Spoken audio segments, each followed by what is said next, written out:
Terceiro domingo do tempo comum. A antífona de entrada desse domingo, tirada do Salmo 95, reza assim: Cantai ao Senhor um cântico novo. Cantai ao Senhor terra inteira. Glória e esplendor em sua presença, santidade e beleza no seu santuário. Hoje somos convidados a tomar, na primeira leitura, a história de Jonas, capítulo 3 do livro de Jonas, de 1 a 5 e o versículo 10. A história de Jonas é muito bonita e muito desafiadora para nós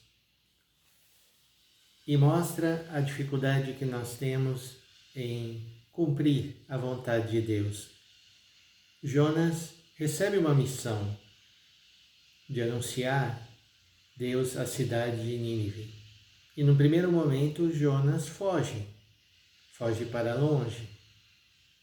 Depois, engolido pelo peixe, ele volta e aí sim, numa segunda vez, Jonas assume a sua missão.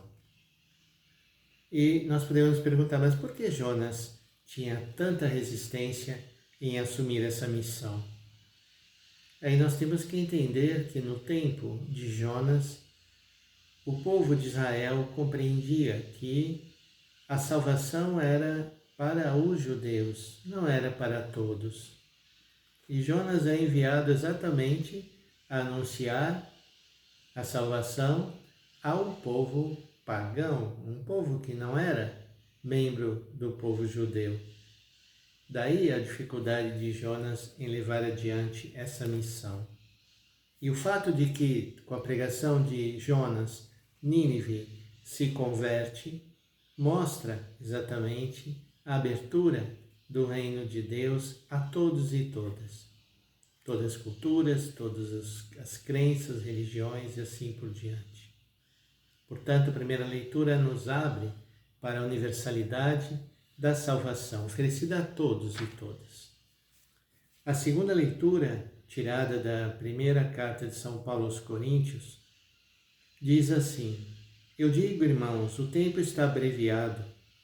Então, que doravante os que têm mulher vivam como se não tivessem mulher, os que choram como se não chorassem, os que estão alegres como se não estivessem alegres, os que fazem compras como se não possuíssem coisa alguma, os que usam do mundo como se dele não estivessem gozando, pois a figura deste mundo passa, diz São Paulo.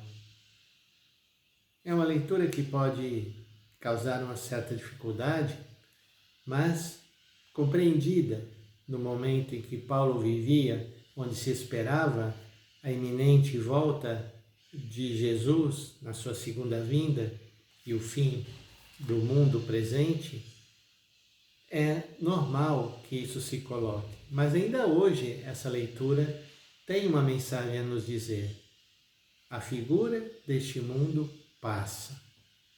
Isso valia para o tempo de Paulo e vale para sempre.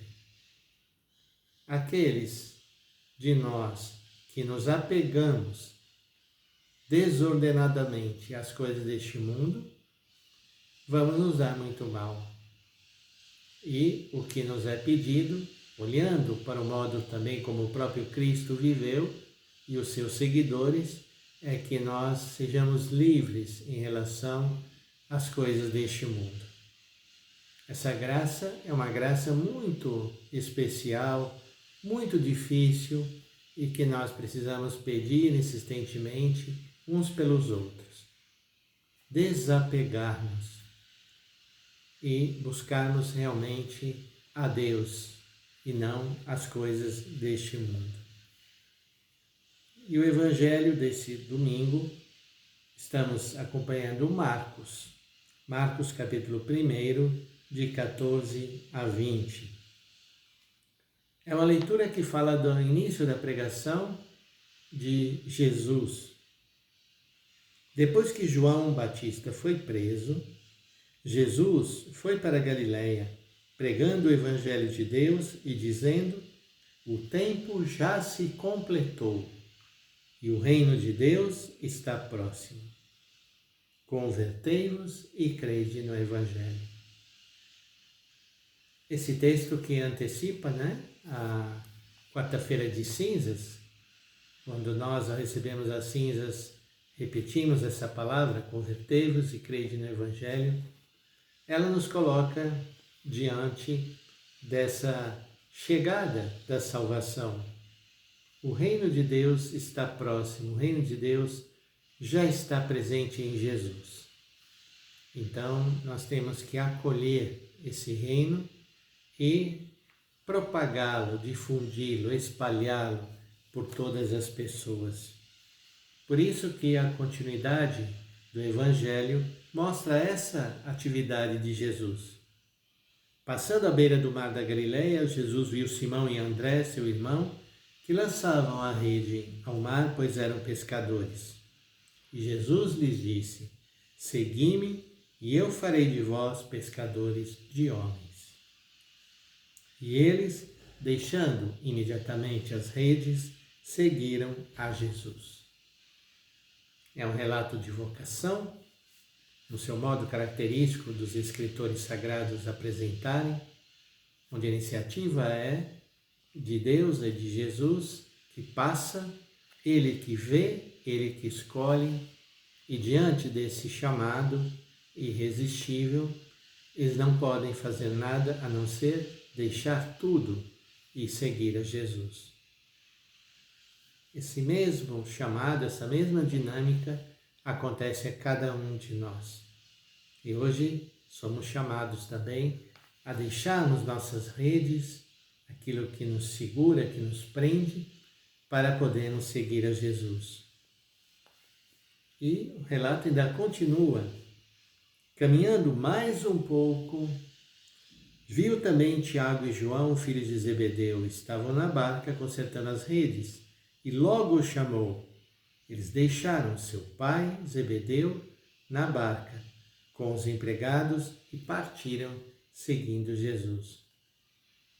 Aqui nós temos essa particularidade desse chamado, onde não aparece somente as redes deixadas para trás, como no primeiro chamado, mas também o Pai é deixado para trás, no sentido de uma liberdade ainda maior pedida e realizada por aqueles dois homens.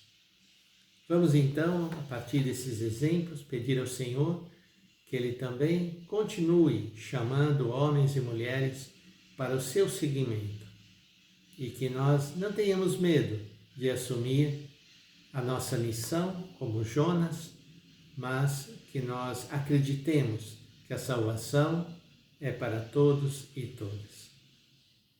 Em nome do Pai, do Filho e do Espírito Santo. Amém.